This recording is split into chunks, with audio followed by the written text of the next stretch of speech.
Sure. Fortunate to win that game. It was a seesaw battle back and forth. Ohio Dominican, I give a lot of credit to their coaches, their players. They played well, fought very hard. We definitely made our fair share of mistakes in all three phases of the game, but still proud of our guys getting the win.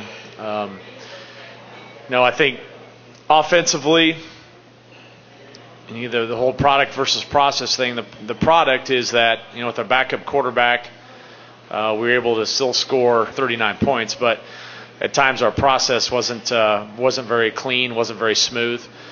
We had 3 turnovers on the offensive side of the ball. We had a fumble, and we had 2 interceptions. Isaiah had 2 interceptions. Some of the times in the fourth quarter, we weren't able to convert and stay out on the field enough to help out our defense. So a little disappointed at times with how our offense performed, but you also got to give them some credit on that side of the ball because we're down. We get the ball back, and it's pouring rain. We've suffered some injuries on that side of the ball, and Isaiah didn't play great, but he didn't play horrible. And when it mattered, kind of when the chips were on the table, he came through some throws and ultimately won us the ball game. So defensively, on the flip side, if you look at the product wasn't good. Gave up some points, gave up some yards rushing. Special teams, our extra point field goal team could have very well cost us that game. I mean, we left 5 points on the board in the first half, and if we don't, on that fire drill, if we don't complete to Joe Wirth, there's a touchdown on the field on that team. So a lot of work to do there. We, in that span of that week, had some changes on that team. Typically, Isaiah Grimes is our holder. You don't want your starting quarterback being your holder, so we had to go with Brandon. And obviously, the execution between everybody on that team wasn't good enough, and we got to get that team squared up. On the flip side, our kickoff return team was very dynamic, gave our defense some field position. Our punt team did a great job, and our punt return team, their punter gave us some good field position. I don't know if he was intentionally trying to kick him out of bounds or if he was scared of Reggie, but either way, it helped out our offense with the punt return team. So we continued to do the things that we need to do in the special teams, and that definitely helped us win that game. So, we've got a tough challenge coming up here, heading up to Michigan Tech.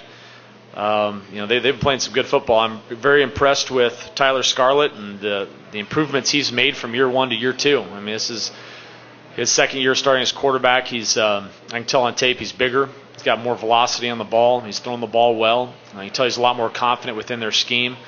I think one of the things he probably does the best is throw the ball outside of the pocket. He does a really good job throwing the ball on the move. And they have 3 tailbacks that they all play, and they all keep fresh. They've got a tight end that's a very dynamic player in the passing game, and they have some very sure-handed, reliable receivers. So it's going to be, I don't think there's any question, it's going to be the most balanced, the best offense we've faced up to date from top to bottom. Defensively, they've done a good job, haven't had to replace 8 starters on the defensive side of the ball. Got a lot of new faces, and they seem to have kind of picked up where they left off a little bit last year statistically. Their 2 interior D linemen are big and active, and they're going to present a challenge for us, and they have an inside linebacker that's also a very physical player. So, they've got some new faces on the perimeter and some new faces at obviously defensive end. It was going to be tough, to replace some of those guys that had out there last year, but at least, statistically and what I've seen on paper, they've done that. I haven't watched a ton of their defensive tape because we've got our own problems on our side of the ball, having to try to defend their offense. So both teams are undefeated. It's the first game in North Division play, and we've obviously got the impact of the trip, and a lot of things are going to go into that, and getting our guys prepared and getting them ready for what's going to happen here this week in terms of practice, and obviously the trip heading up there in the game. Coach, at least since you've been here as the head coach, Michigan Tech's been a team that's been very competitive with you guys. They beat you your first year, then last year was another close game at home. What about their program do they do that keeps them, at the level where they can be competitive with anybody in this conference? Well, they're very well coached. I mean, I have a lot of respect for their coaching staff. They do things the right way. Their kids on offense execute.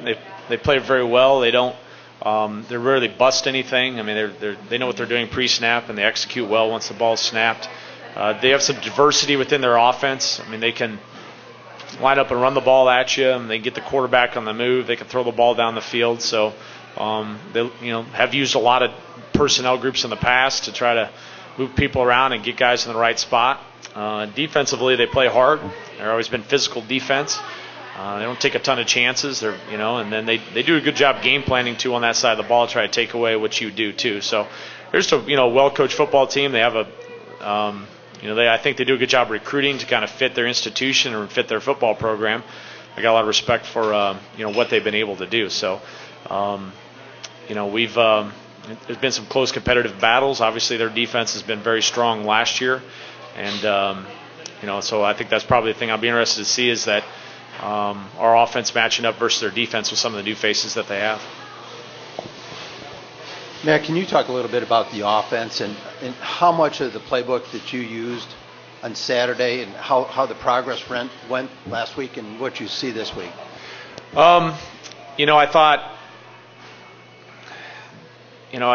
thought we did a good job trying to feature some of our best players. I thought we tried to keep things simple and try to get the ball in Charles Johnson's hands. And being honest with you, when Kirk Spencer had the long kickoff return, and then I think he made a very poor decision trying to lateral the ball forward. And he was a freshman, and we kind of didn't use him a ton after that because of that decision. So that was maybe another player we didn't use as much. But I think it all still revolves around our quarterback. And I said, early on, I think he was nervous. I could tell he was a little bit nervous. I mean, some simple things like focusing on the snaps. I mean, we had a couple bad snaps. We haven't really had that a ton. That's just, I think, more than him taking his eyes off the snap and not looking into his hands. There's a lot of things that he was processing. So I think as the game went on, he got more settled, got comfortable. But we still kind of pretty much, ran what we want, our stuff. We ran a lot of inside zone, outside zone, and tried to get the ball to our playmakers on the outside. So, it didn't change a ton with him in there. Obviously, the production changed a little bit because we didn't, you could tell his lack of experience at times hurt us on that side of the ball. Tim, this is a defense that likes to attack, and as an entire offense and the line itself, how do you guys prepare for a defense is going to be coming for your quarterback, who in this case is a guy who doesn't have quite as much experience as others? Well, I think we have to establish the run early. I mean, get them running, get them on their heels a little bit, and try and keep them off Isaiah. But then at the same time, we have to be very physical up front. I know, like Coach Mitch was talking about, they're a physical team up front, so we have to be just as physical, if not more physical, than they are. Can you address the kicking game a little bit more? What you think is going to happen this week? Who's going to be the kicker? Who's going to be the holder? Yeah. Well, we got to evaluate all that this week. It's like most things. It's kind of like when you look at some of those plays on defense. For instance, the 5 plays for 260 yards. You don't pin it on any specific thing. It seems like there was sometimes there was you put it on the coaches. A couple times there was a guy out of position. Those type of things. I went back and looked at it. A couple times we had a bad snap. A couple times our hold wasn't consistent. There's a couple times that we had some interior push, which they got some push back into Marco's face, and then there's some times where Marco didn't get enough elevation on the ball and missed those kicks. So if it was one specific thing, it'd probably be a little bit easier to correct. We got to look at the whole operation of the deal. I think for me, obviously it wasn't working. At that point, I felt like Marco wasn't kicking it very high, so I went with Jamie Potts. And the one time Potts gets in there, we got a bad snap. And then another time Potts is in there, we have a bad hold.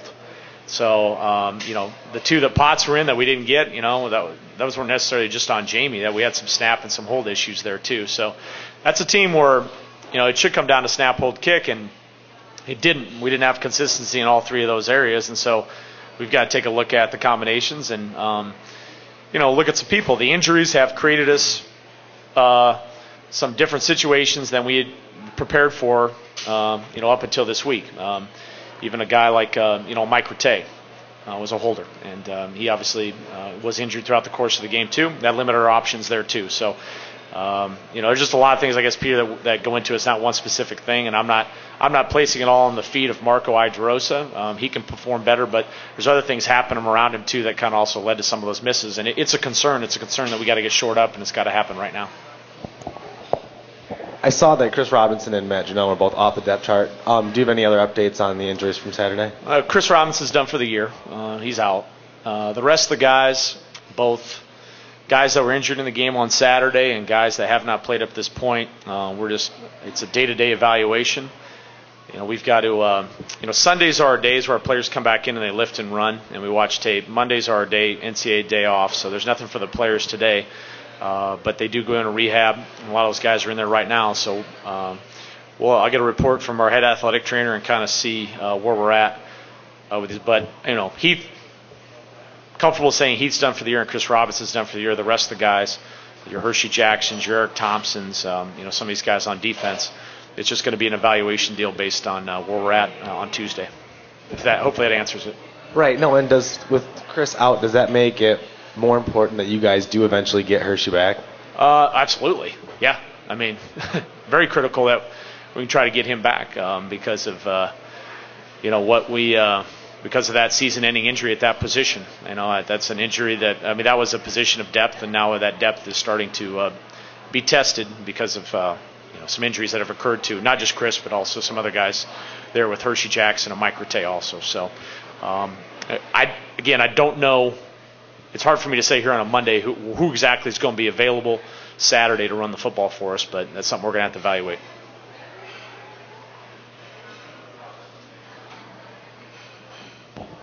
Matt, with the injuries and with the challenges that you've had on the defensive side, how would you rank this as far as challenges that you face as a coach since you've been here? Yeah, we talked about this as a staff last night. We're going to grow from this as a staff. There's no doubt about it. It's pretty easy to coach when things are going great and you got all your players out there, but there's been some challenges. I think there's been some challenges, obviously, for us on the defensive side of the ball. Our performance has not been very good, and now you're looking at some personnel things like that. So these are going to be some times of some growth for us as a program and also as a staff because you get dealt some of these adversity that's happened. You either cry about it and whine about it and complain about it and seek sympathy, or you just man up and try to do the best job you can. So I think that's what the approach we've had with everybody next man in, and our coaching staff's going to work hard here throughout the course of Sunday, Monday. These are two critical days for our coaching staff, yesterday and today. Spending a lot of time looking at our scheme and who's going to fit in that scheme, and there's been a lot of things that happen that normally you take for granted that a specific player is going to be at a specific spot. That isn't always necessarily the case, and so we're going to try to again put guys that have played a lot in some positions succeed and try to make sure that we don't have some new guys out there that we're not overburdening them and confusing them with too much. So I think that's probably, again, there's going to be a lot of work done by our staff here to make sure that we're doing the appropriate thing for our team moving forward.